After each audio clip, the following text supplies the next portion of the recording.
Hi, today I'd like to talk a little bit about motivational speaking and the pitfalls of listening to people that do not follow their own advice.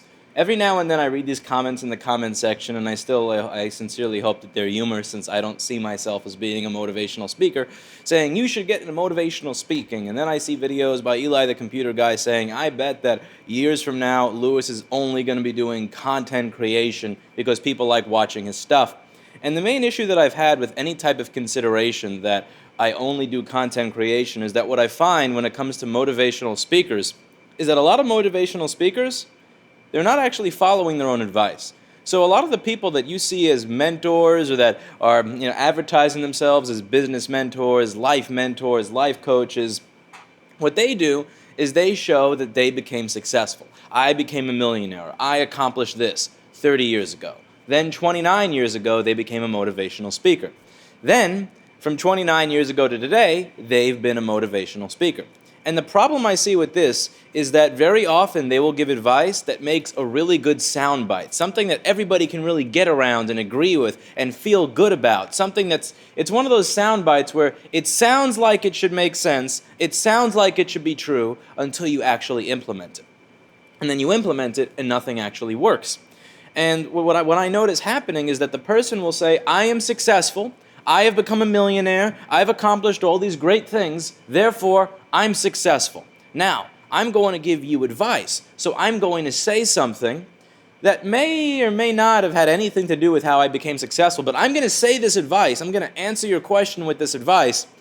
So I'm successful, and I've given you advice. Therefore, that is successful advice, or advice on how to become successful. And I find this to be complete and utter bullshit, because the advice itself, it came from a successful person, but that doesn't necessarily make it advice on how to become successful or successful advice. You may agree or disagree with a lot of the things that I say in these videos, but when I talk to you about any of the ideas or the concepts in business or personal life, morals, ethics, sales, any of this stuff, I'm talking from the experience of actually living my own advice. So the video that I did on, the video that was, what was the title? I know I can't remember the name of it, Mr. Clinton. You want to be on camera, boy? This is my cat, Mr. Clinton. If you're going to be the bitch, be the whole bitch, ain't no half bitch here. That's not the greatest soundbite for how to become successful. That's not advice that makes a good soundbite. That's not something I could probably put on a brochure. But that advice is advice that I am actually living. So when I did that 27-minute video explaining the mindset behind that advice and why I stand behind it, not only am I giving you that advice as somebody that believes in it, but I'm also living that advice. When I contacted the law firm for a $400 billion company, I contacted them and I wrote a response letter to them based on what I said in that video. I lived that advice. I don't just live it in these small little sections. I live that advice when that advice can easily just get me crushed. But I am doing what it is I'm saying. When I talk about solutions-based billing, I'm not talking about solutions-based billing as a soundbite. I'm talking about it as somebody who's actually, I have a company right now that offers specific services, and the specific services I offer and the requests for work that I decline are based on whether they fit into that system. I use that system with my existing clients. And if you want to see how that works out for me, then you can simply Google the name of my business and you can read what people have to say about it, who are clients, old clients, new clients, and you can see if that's something you agree with. If I'm talking to you about a poisoned well of employee culture based on letting one little thing go here and then go here and here and here with one person, and then that affecting the mindset and the motivation of everybody else who works with you, how it is you fix that, what can lead up to that, I'm not just saying that out of theoreticals. I'm talking about that because that's actually happened with me many years ago when I was employing 6 or 7 people at a time. This is all advice that I live through my own experience. And what I often find is the case with motivational speakers or life coaches or business mentors or any of these people that write these books is that they became successful 30 years ago and they forgot what actually made them successful. They forgot the advice that actually made sense and they're just coming up with things to say because they need something to say.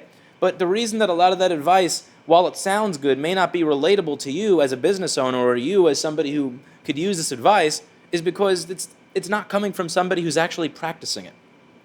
So I want you to think about whether the people that you look up to, whether the people who you're taking advice from, are actually in a position where they can practice their own advice. Every now and then I click on these recommended videos on the side of whatever I'm watching, and there was this one person I'm not going to link to because I'll get in trouble. They have 400 or 500 videos on how to do this in business, how to sell, how to live your life this way, how to set up your, how to deal with employees that way, how you should, look for, I guess, bigger fish clients and how to make more money and all this stuff.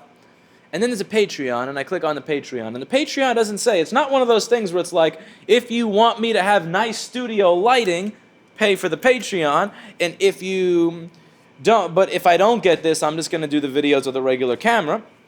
It's not like that. It's, I was laid off from my job 6 months ago. I have no way to pay my bills or my rent. Please help me kind of thing. And I'm looking at this, and I'm going through this advice, and it's all the stuff that like sounds good. It's this generic motivational crap. It's the stuff where there's nothing that you can actionably do about what they're saying, but it all sounds good. And then you see this, and it's like, okay, you're telling me how I should live my life. You're telling me how I should run my business, but you need to beg for money on the internet because you have no way to pay your rent.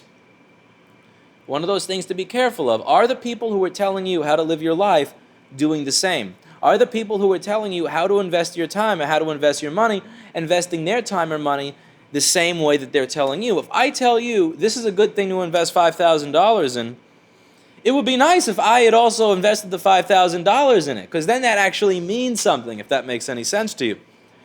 So I would be really, really careful of listening to people who don't listen to their own advice. My cat is right by the power button for this extender for the camera, and he's looking at it like he wants to step on it. Fucking cats. Now, the issue that I have with the idea of being a full-time content creator rather than doing what I do now is that it would lose the story. So when I talk about solutions-based billing, when I talk about being the half bitch versus the whole bitch, when I talk about when you're selling with salesmanship, how you should not be presenting, when I talk about all these things, while getting interrupted by a phone that I forgot to silence, when I talk about all these things, I'm talking about it in relation to the business that I have that actively follows, that actively utilizes that advice. So it would be very easy for me to get up here on camera and say something that when I try to implement it in the real world, even though it sounds good, is complete bullshit. And the way that I prevent myself from doing that is I will have an idea in my head on how to do something that sounds good, I'll implement it, and if it winds up being a complete and utter disaster that does not work in any way, shape, or form, regardless of how I try to implement it, then I'm not going to tell you to do the same thing. But if I have an idea and that idea works for me and it avoids me hassle and it brings me success, then I can talk into the camera about what made that a good idea. So what makes doing these videos in the Core Philosophies and Business Talk playlist fun for me is that I can talk about concepts that actually relate to the real world because I've tested those concepts to know that they work in the real world. When I talk about not being afraid of the rooms you walk into, as a technician, I can actually quote the experience I had when I walked into a room with a bunch of lab technicians that had their master's degrees that did not realize that dust on a polarizer would cause a change in color of the pixel. They thought it was a dead pixel. And when I talk to you about these things, it's all about the real world experience. So if I were to simply do this without having some type of business, it would really dilute and take away from the entire point of this, which is a real-world perspective and real-world advice that hopefully will help people to not make the mistakes that I've made. I don't know what I'm going to be doing for the rest of my life. I don't know if I'm going to do... I'm not going to be doing MacBook motherboard repair for the rest of my life. I doubt I'll even be doing this 2 years from now, or any of the phone data recovery stuff. Maybe I'll become a programmer. Maybe I'll become a salesperson. Maybe I'll become a lobbyist. Maybe I'll be the person that designs the Lenovo Retro ThinkPad. Who the hell knows? Maybe I'll be a burger flipper. I have no idea what I'm going to do with the rest of my life. But what I do know is that so long as I'm talking into a camera and telling you my opinion on things and giving you my thoughts on or advice on how to run a business or how to deal with clients or how to deal with these situations or how to educate yourself on something, it's all going to be in relation to what I'm actually doing. So if my job were literally to do nothing but speak, or literally to do nothing but talk into a camera, I feel that I would lose a lot of the authenticity that makes this advice valuable. Again, I'm not a millionaire, I'm not the biggest success in the world, but I did go from having $200 in my pocket and being broke and living in the shittiest apartment in Canarsie to having a pretty nice home, a pretty nice life, and the freedom to do pretty much a lot of the things that I want on my own time, when I want to, how I want to. And that's a pretty cool thing, and I can live with that. And I think a lot of people miss out on the point when I really hammer home on a point, and when I talk about it over and over again. It's not because it's not because I want to call you out on something that you're doing. Very often when I call out a specific thing over and over again, it's because it was a mistake that I made many times, and I want you to avoid it. My idea with this channel is that I'm having a dialogue with my 17-year-old self. So I'm not talking into a camera lens, because frankly that would be creepy, nor am I talking to other people that can't see me, because that would be even creepier. What I imagine is that I'm having a sit-down talk with my 17-year-old self, and that I'm explaining to him all of what I've learned over the last 10 years of making mistakes, so that hopefully he can skip all the mistakes and fast forward to the fun parts of the success, and avoid the misery and the nightmares and the blah. So that being said, if you take away anything from this video, I really want you to look into, when you take advice from people, are they in a position to follow it? Are they living their advice? Because if they're not living their advice, if they're not in a position where they're going to be using it, just take it with a grain of salt, even if they're really successful. Because again, a lot of people, they're going to say, I am successful, I became successful, now I will give advice.